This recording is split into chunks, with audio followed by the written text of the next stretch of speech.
எப்படியோ அவனை ஏமாற்றி விட்டோம், தப்பிச்சு வந்துட்டேன். ஆமா, இனிமேல் ஏனென்றால் அவனுடைய படைகள் அதிகமாக இருக்கிறது, நம்முடைய யாதவ சேனை குறைவாக இருக்கிறது. அவனிடம் யுத்தம் செய்யக்கூடாது, தப்பித்து விடுவோம். வருகிறேன்.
எத்தனை முறைப்படி எடுத்து வருகிறான்.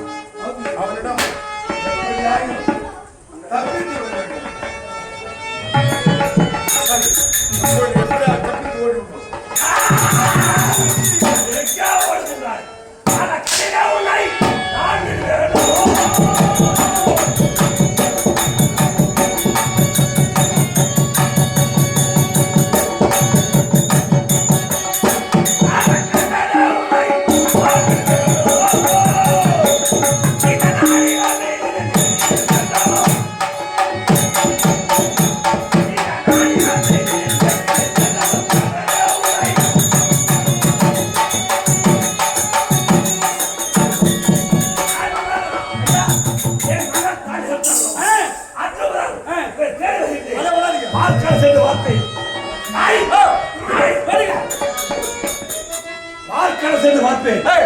நான் பார்க்கும் பொழுதுதான் அந்த தண்ணி பாம்பு இருக்கும். ஆமா ஆமா, அந்த குட்டி பாம்பு ஒண்ணு, குட்டி பாம்பு தண்ணி பாம்பு, அந்த தண்ணி பாம்பு ஒண்ணு இருக்கும்.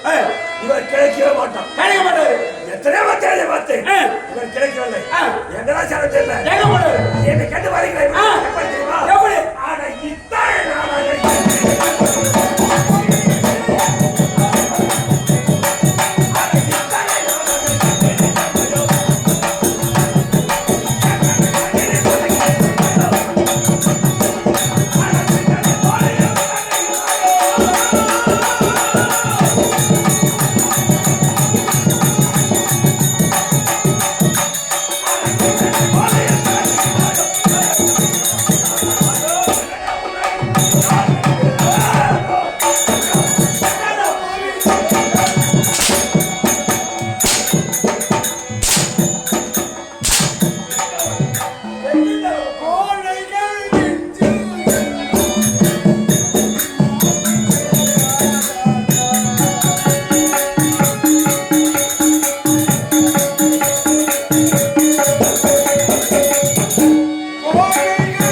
பெருத்த சிங்கத்தை ஒரு சிறுநர் அடிக்க முடியுமா?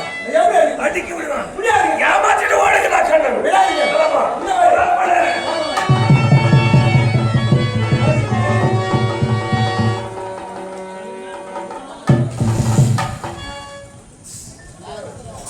ஒரு முறையா 2 முறையா 18 முறை படையெடுத்து வந்தான் ஜராசந்தன்.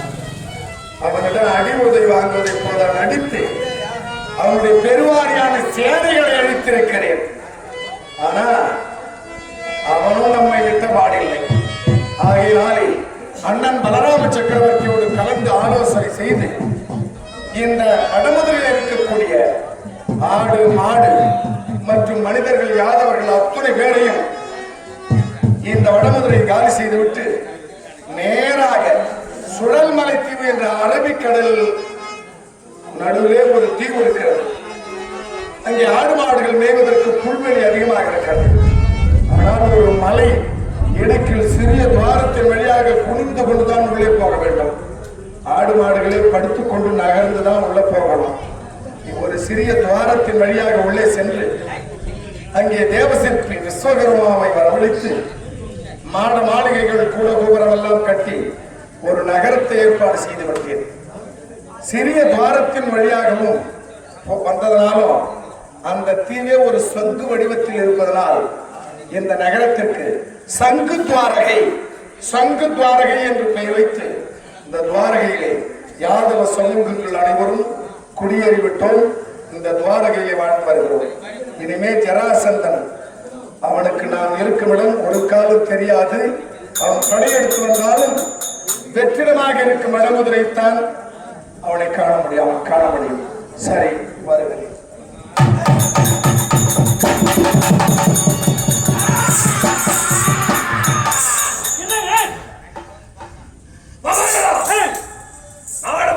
மாறி மாறி 18 முறை யுத்தம் செய்தோம். யுத்தத்தில் தோல்வியடைந்த கண்ணன் ஓடினான் வாங்காத வீரர் கண்ணாதே.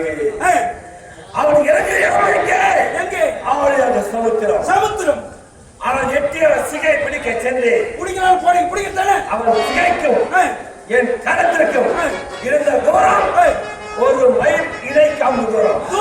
ஆமாம், ஆளுக்குள் இறங்குகிறார். கைக்கு சிகை கிடைக்கவில்லை. ஓங்கிய கதை கை தவறி கீழே விழுந்தது. கை தவறி கீழே விழுந்து விட்டது. கீழே விழுந்த இடம் அது தரைமட்டமானது. ஆமாம், அதனால்தான் இன்றும் சரியே, அன்றும் இன்றும் என்றும் சரியே. எங்குமே பெருமாள் கோவில் எங்கெல்லாம் இருக்குதோ பெருமாள் கோவில் எங்கெல்லாம் இருக்குதோ வடக்கு வீதியிலே ஒரு வீடு கட்டி வீடு கொலையடிக்கும். இல்ல நல்லா வாழ்ந்து வீடு குடிசேரா இருக்கும். ஏன் சராசரம் ஓங்கிய கதை தவறி வீழ்ந்த இடம் அது குட்டிச்சவராக தரைமட்டமானது. அந்த இடத்துக்கு எந்த ஊரதான் சரி, எந்த நாடாதான் சரி, எந்த பெருமை பெருந்தோ வடக்கு வீதியிலே ஒரு வீடு ஒண்ணு கட்டி கொலையடிக்கும். இல்ல நல்லா வாழ்ந்து குடிசேரா இருக்கும். அப்படி சராசர கதைங்க இடம் தரைமட்டமான காரணத்தினால் இந்த சங்கு துவாரகை ஏற்படுத்தி விட்டார். சங்கு துவாரகை அல்ல, சங்கு என்றால் சங்கு துவாரம் எவ்வளவு தூரம்? அதுதான் ஒரு மைல் தூரம். அதற்குள்ள அவன் பயிர்கொண்டான். நம்மால் அதுவே செல்ல முடியுமா? சொல்ல முடியாது. அதனால் அவன் எப்போது வருவார் என்று எதிர்பார்த்த வேண்டும். காவல் புரிய வேண்டும். நீ காவல் ஆட செல்கிறேன்.